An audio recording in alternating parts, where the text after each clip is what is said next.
Hello! Welcome back to my channel. It's me again, Mimi Ramos Vloggers.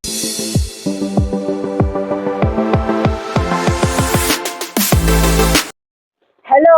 Welcome back to my channel. It's me again, Mimi Ramos Vloggers. So, sasabihin ko po sa inyo kung paano ko nakuha ang aking sahod na 3 email ang inisend sa akin na kailangan ko nang kukunin ang sahod ko sa YouTube. So ngayon guys, mga 2021, nakabuo ako ng $100 something, basta more $100. So ang ginawa ko, wala pa kasi akong bank account noon, kaya na-i-click ko yung cheeky lang. Unang sahod ko sa YouTube na naka-cheeky ay Sahod ko with cheeky. Oh. So ngayon, hindi ko alam na dumating yung cheeky kasi nandito ako sa abroad.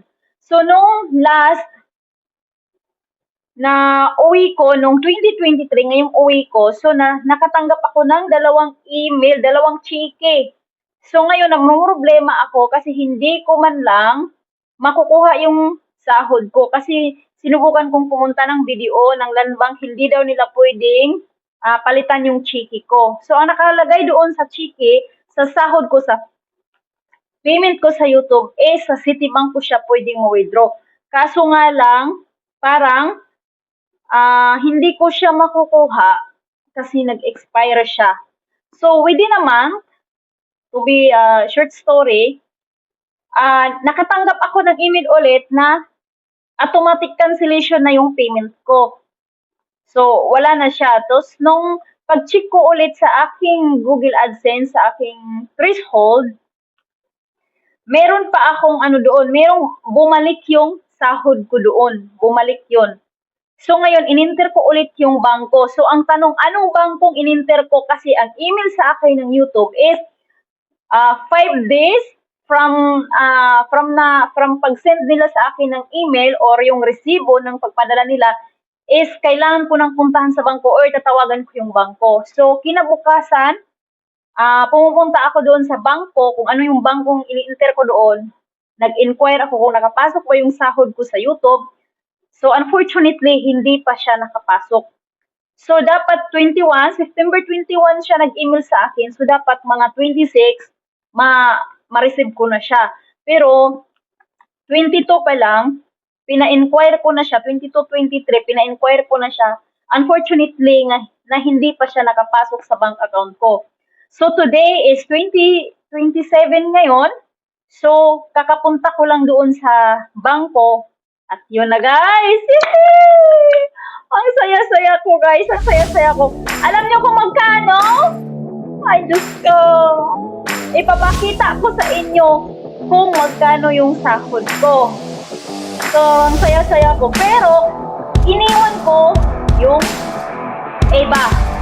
So, sasabihin ko na lang sa inyo kung magkano ba talaga yung exactly amount na natanggap ko sa 2 cheeky na na-receive ko doon sa amin. At yung parang pangatlong sahod ko na ngayon sa YouTube.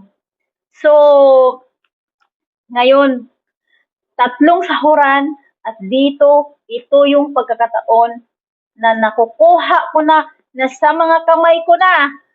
Ay, thank you Lord, thank you Lord. Akala ko noon hindi ko na makukuha, pero yun, talagang nakuha ko na. So, anong bangko? Ipapakita ko sa inyo ang sahod at isabihin ko na sa inyo exactly amount. Guys, maniwala kayo sa hindi. Promise, ang sahod na natanggap ko sa 3 sahuran is 18,000 mahigit, guys. Ang saya-saya ko. Ang saya-saya ko kasi dati hindi ko nakukuha yung 2 sahod ko. Tapos ngayon, nakukuha ko na. Thank you, Lord. Thank you, Lord. So, yun, kung sa mga tanong dyan kung anong bangko, please comment lang kayo sa video na to para napakabilis nyo makuha yung mga sahod nyo. Yung mga sahod nyo sa YouTube na hindi nyo pa nakukuha, guys, please comment kayo dito sa videos ko at sasabihin ko sa inyo para makuha ninyo. At saka, grabe, ang saya-saya ko guys kasi nasa mga kamay ko na, nasa bank account ko na yung iba. Pero kumuha ako ng konti kasi meron akong bibilihin. So guys, kung kung nagsisimula pa lang kayo sa pagbablog, please continue nyo kasi totoong may sahod ang YouTube. At saka please comment down below kung sa mga nagtatanong kung anong bank account ang inano ko. So please comment below. Thank you guys. Bye-bye.